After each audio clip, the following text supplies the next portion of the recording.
ជំរាបសួរអ្នកទាំងអស់គ្នាខ្ញុំស្ពេចក្តោបតូចហ្នឹងហើយញ៉ាំនេះខ្ញុំមានដំណើរកំសាន្តជុំមិត្តចាស់ហើយពួកខ្ញុំនាំគ្នាទៅលេងឯ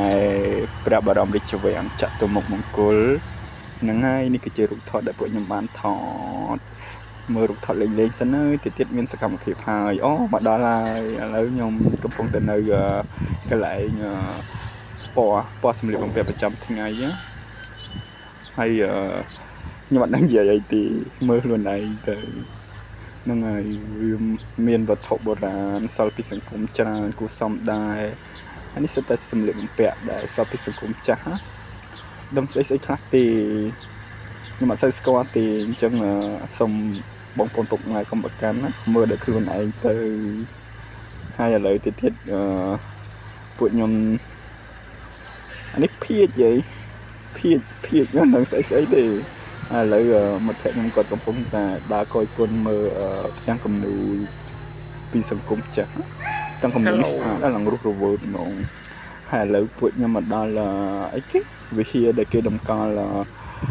ព្រះពុទ្ធអរិយមេត្រីនៅនឹងមានព្រះដែលសាងពីសម្រិទ្ធពីប្រាក់ពីមាសច្រើនប៉ុន្តែគាត់ឲ្យថតទេអញ្ចឹងខ្ញុំអត់បានថតទេខ្ញុំបានថតតែខាងបរិវេណខាងក្រៅនៃ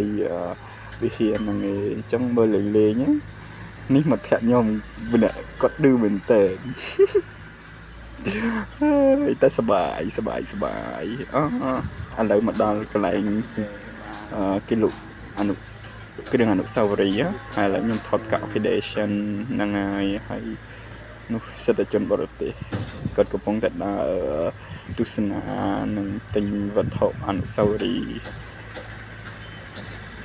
វត្ថុអនុស្សាវរីយ៍នៅកន្លែងនេះស្អាតណាស់តែខ្ញុំអត់មានលុយទិញស្ដាយមែនតើស្អាតមែនតើមានទាំងកងដៃបតងចុងក្រោយគឺ3អ្នកឆ្មាអរគុណ